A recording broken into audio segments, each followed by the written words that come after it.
আসসালামু আলাইকুম আপুরা ভাইরা, কেমন আছেন? আশা করি আলহামদুলিল্লাহ ভালো।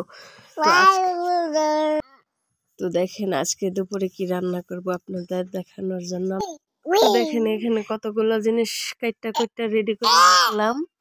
এখানে মূলা দিয়া শুটকি দিয়া রান্না করার জন্য, আলু দিয়া মাছ দিয়া রান্না করার জন্য, আর আলুগুলা পলছি আমি মাছের ডিম দিয়ে ভাজি করার জন্য। তো প্লিজ কোনো কিছু মনে করবেন না, আমার মেয়েটা কথা বলে ওঠে মাঝে মধ্যে বয়সের মাধ্যমে। তো দেখেন মাছের ডিম দিয়ে আলু ফলা দিয়া ভাজি করবো, মূলা শুটকি দিয়া আর মাছ দিয়া আলুগুলা ভাজা রান্না করবো। তো আমি ডিম ভাজিটা বসার জন্য কড়াইতে আমি পেঁয়াজ দিয়ে দিলাম।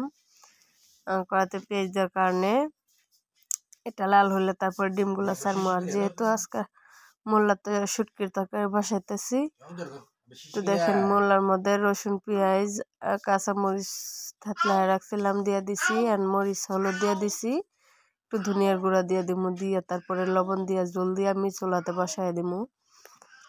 তো যারা যারা আমার ভিডিওটা দেখবেন বা দেখছেন, অন্য কারো দেখার সুযোগ করে দিবেন, বা আমার রান্নাগুলা ভালো হইলে আপনারা জানাইতে পারেন, ভালো না হইলেও জানাইতে পারেন।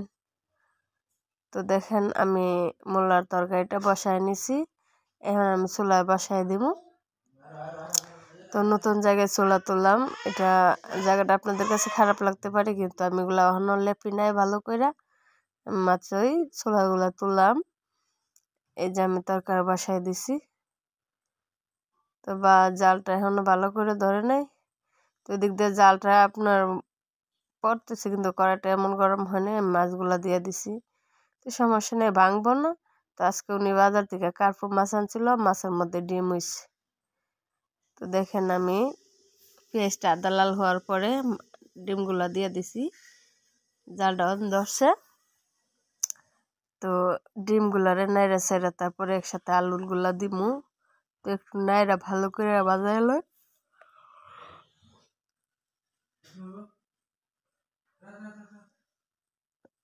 দেখেন ডিমগুলা হালকা ভাজা হয়েছে, এখন আমি আলুগুলা মশলাগুলা দিমু, দিয়ে আলু ফলাটা দিয়ে দিমু। দেখেন কালারটা কিন্তু ফিরছে তেলে ভাজায়। তো আমি হালকা মরিচ দিয়ে দিচ্ছি, হালকা ধনিয়ার গুঁড়া দিয়েছি, আবার হালকা করে হলুদের গুঁড়া দিয়েছি। মাছের ডিম দিয়ে কিন্তু আলু দিয়ে ভাজি করলে অনেক মজা লাগে, অনেক টেস্ট লাগে। চাইলে আপনারা বাসার মধ্যে ডিম এভাবে না করে এইভাবে ভাজি করতে পারেন, খেলে ভালো লাগবো। তো আমি লবণ কাঁচামরিচ দিয়ে দিলাম, 2-1টা টমেটোর চির দিয়ে দিলাম, আলু ফলাটা দিয়ে দিতেছি। তো দেওয়ার পরে আমি একটু ভালো করে তেল দিয়ে ভালো করে মশমশা করে নিমু। ভাজিটা কিন্তু খাইতে অনেক স্বাদ লাগে। আপনারা ডিম শুধু শুধু ভাজি না করে এরকম ভাবে একদিন করে দেখবেন, খায়া অনেক ভালো লাগবো। তো কত হলো মূলত দেখেন আমি হালকা মিশায়া একটু রেখে দিব, যাতে আলুগুলা মজা একটু কমে। তো কমলে আমি লাইরা ঠিক করে নিব। তো এই দিক দিয়ে আমার শুটকির তরকারি বলক এসে পড়ছে, তারপরে শুটকিগুলা দিয়ে দিছি। মোবাইলে ক্যামেরায় দেখাইতে পারি নাই, তো আমি তরকারিটা এখন লাড়া নিয়ে নিছি। তো লাড়া দেওয়ার পরে আমি ওই দিক দিয়ে মাছ যে দিলাম এগুলা উল্টানোর জন্য প্রস্তুতি নিতেছি। দেখি একটু কষ্ট হইব, কিন্তু আর একটু ভাজা হইলে তাড়াতাড়ি উঠটা দেবো। ভাবলাম আর একটু মশমশা হোক, হইলেই আমি উঠাইমু। তো দেখ আমি মাছটারে সোজা করে দিয়া তারপরে আবার গুড়াই দিতেছি। তো মাছগুলো হয়ে গেছে, আমি লামাই নিমু, আলু ভাজমু। তো মাছগুলো একটু হলুদটা কম পড়ছে, এই কারণে কালারটা সাদা লাগতেছে। তো কালারটা সাদা লাগতেছে, কিছু কর নাই, তরকারি তো হলুদ পড়বই। তাই এটা একটু আলু ভাজা মাছ ভাজা ঝোলটা একটু বাড়াই দিব আর কি, পাতলা ঝোলের মধ্যে। নতুন আলু দিয়া যে এমনি তরকারি রান্না করবেন আপনাদের কাছে খাইতে এমনটাই ভালো লাগবে। তো আমি ছোট আলুগুলার 2 ভাগ করে চুলায়া টানা এলো মোহনে, হালকা লবণ দিছি, হলুদ দিছি, লাইরা আরো তেল দিমু, দিয়া মচমচা করে লমু। মচমচা করার পরে এই যে দেখেন মাছগুলা বাচ্ছি, একেবারে মচমচা হয়েছে। আলুগুলা মচমচা হইলে তারপরে আমি জলগুলা দিব। তো দেখেন এখানে আমার ডিমগুলা কিন্তু একেবারে আলু ভাজার সাথে মিশা গেছে, আর সুন্দর, খুব সুন্দর হয়ে গেছে। ভাজিটা কিন্তু প্রায় হয়ে গেছে, কিন্তু আমি একটু মশমশা করার জন্য চুলার হিটে রেখে দিছি। তো আমার শুটকি তরকারিটা হয়ে গেছে প্রায়, লামাইনু ধনিয়া পাতা দিয়ে। এদিক দিয়ে আলুটা একটু নাড়া দিতেছি বারে বারে, যেহেতু না পুড়ে, কারণ আলুগুলা পুড়লে কিন্তু তরকারিটা তো একটা ভাল লাগবো না।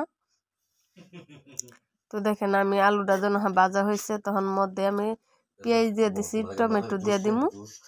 দেওয়ার পরে ভালো করে নাইরা এটার সাথে ভাইজা আমি মশলাগুলো এটা দিয়ে দিমু। আমার আম্মার দেখতাম এমনি রান্না করতো, তো আজকে আমি আম্মার মতো তরকারিটা বসাই দিছি। তো আমি কাঁচামরিচ দেওয়ার পরে টমেটো দিয়ে দিছি, কাঁচামরিচ দিয়ে দিছি, পেঁয়াজও দিয়ে দিছি, দিয়ে একসাথে ভাজালাম কতক্ষণ। ভাজার পরে তারপরে আমি মশলাগুলো দিমু। তো যেহেতু বাজার জন্য দিতেছি আমি ওই দিক দিয়ে বাজিটা লাড়া দিই। তো দেখেন মাশাআল্লাহ বাজিটা কত সুন্দর হয়েছে, একেবারে মশমশা হয়ে গেছে, না নরম না শক্ত, এরকমই হয়েছে। কিন্তু বাজিটা খাইতে এত অসাধারণ লাগছে। দুপুরে খাওয়ার মধ্যে মনে করেন যে ডিম বাজিটা একবারে সবাই পছন্দ করে খাইছে, একেবারে শেষ হয়ে গেছে। তো দেখেন আমার তরকারি প্রায় হয়ে গেছে। এখন আমি ধনিয়া পাতা দিয়ে লামায় নিমু। লামানোর পরে এখন ধনিয়া পাতা দিয়ে দিমু, দিয়ে দেখেন ধনিয়া পাতা দিয়ে দিলাম। তো প্লিজ দয়া করে বলে আমার ভিডিওটা সবাই দেখবেন, অন্য কারো দেখার সুযোগ করে দিবেন। আমার হাজবেন্ড দোকানে যাওয়ার জন্য রেডি হইতেছে, বাচ্চা কান্না করতেছে।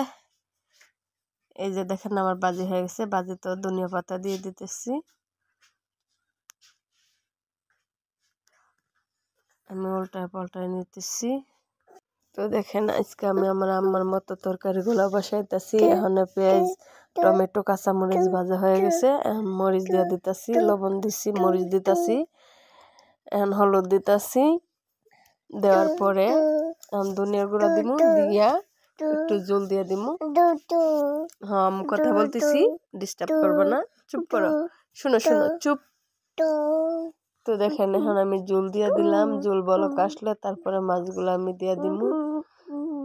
এই যে আমি নাইরা নিতেছি এই মাছগুলো, আমার তরকারি বলক এসে আমি দিয়ে দিতেছি মাছগুলা। এই যে দেখেন এই তরকারিটা মানে পাতলা ঝোলের মধ্যে এত মজা হয়েছে কি বলবো, আপনাদের ভইলা বোঝানো যাব না। চাইলে আপনারা এইভাবে আলু ভাইজা মাছ ভাইজা রান্না করতে পারেন, খাইতে অনেকটাই ভালো লাগবে। তো আমার তরকারি হয়ে গেছে, আমি ধনিয়া পাতা লামাই দিতেছি। ধনিয়া পাতা দিতেছেন, আমার রান্না কমপ্লিট, আমরা খানা খাইতে যাব। দেখেন এই বাজিটা মানে এত মজা হয়েছে কি বলবো, মানে বলার বাইরে। আমার বাচ্চারা এগুলো খুব পছন্দ করে খাইছে, যেহেতু ডিম শুধু শুধু বাজি করলে রুখো রুখো লাগে, এই কারণে আমি 2টা আলু দিয়েছিলাম সাথে, যেন এরকম না লাগে। আর মাছের তরকারিটা কি বলবো, অসাধারণ মজা হয়েছে, আলহামদুলিল্লাহ, আল্লাহর কাছে শুকরিয়া।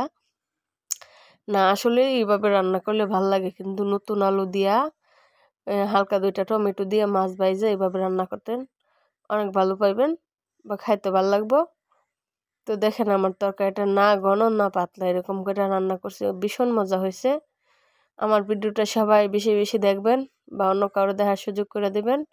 আর ফুল ভিডিওটা দেখবেন, দেখলে একটা জিনিস শিখতে পারবেন, কারণ একটা ভিডিওর ভিতরে আমি 2টা 3টা তরকারি রান্না করি, অনেক সময় 4টা তরকারি রান্না করি। তো দেখেন মোল্লার তরকারি। ভালো থাকবেন, সুস্থ থাকবেন, খুদা হাফেজ।